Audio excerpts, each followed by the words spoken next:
Welcome to Mormon Book Reviews, where an evangelical encounters the restoration. I am your host, Steven Pynakker.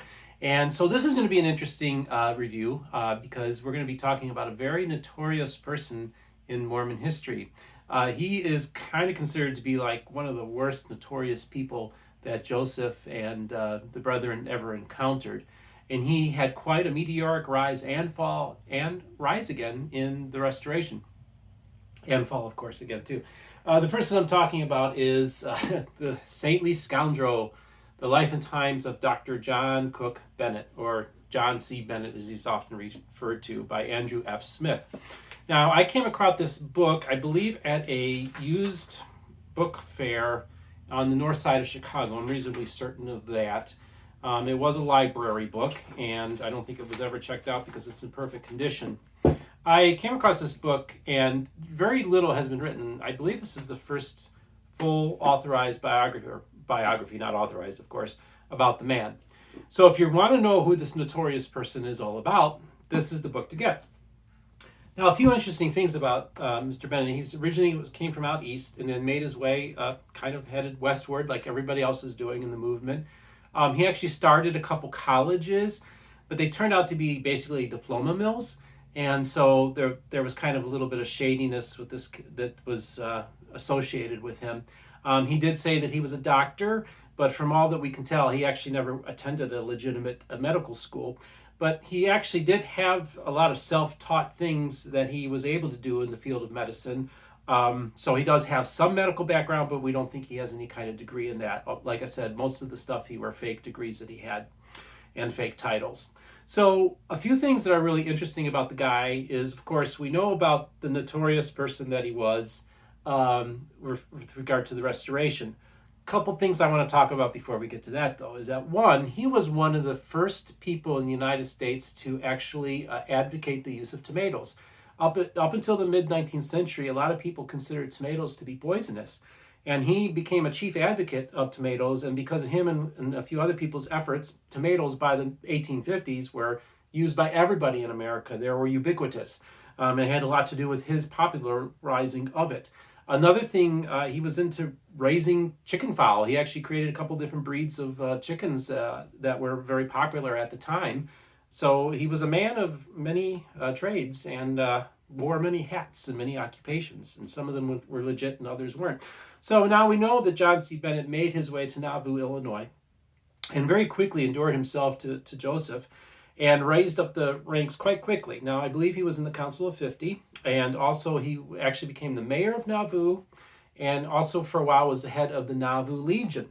As you look in the cover here, he's wearing his Nauvoo Legion outfit patterned very similarly to what Joseph's looked like as well. He was basically, like a military leader and by all accounts, did a good job organizing it and made it into a formidable militia, of course, is what many people already know.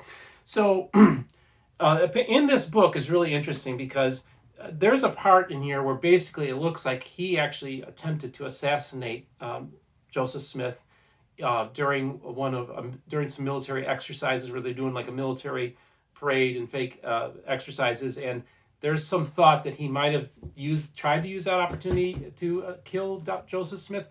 It's interesting because he does cover that in the book. He was also there are a lot of accusations here that the man apparently he may have been an abortionist and provided abortions in the community. There seems to be some indication that may be true.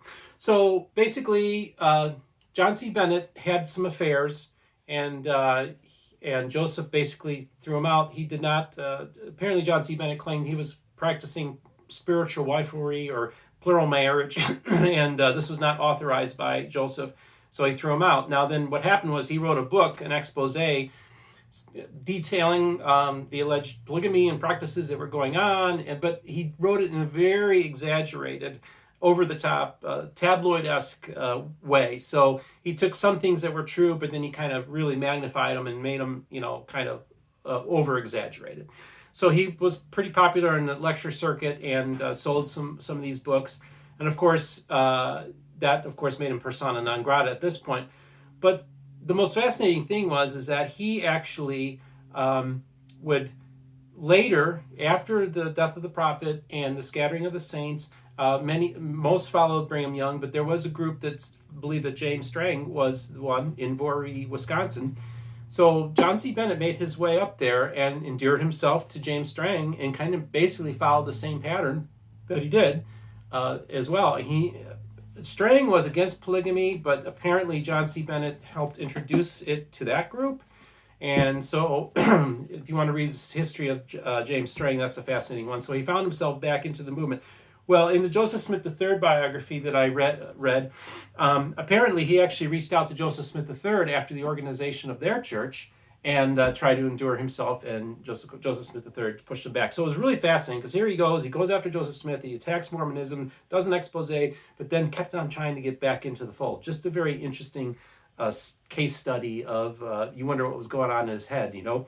So let me give you the official Mormon Book Reviews review. The Saintly Scoundrel. John C. Bennett is probably the most notorious figure in the history of Mormonism, but very little is actually known about the man amongst most lay people. He is far from the one-dimensional villain as traditionally portrayed. He was in many ways a very remarkable person, from popularizing the tomato in the United States to introducing new breeds of fowl. He will be best remembered for his time spent as an important civil and military leader in Nauvoo and his subsequent falling out with Joseph Smith. This book appears to be out of print, but if you can get your hands on the copy, it will be a nice addition to your collection.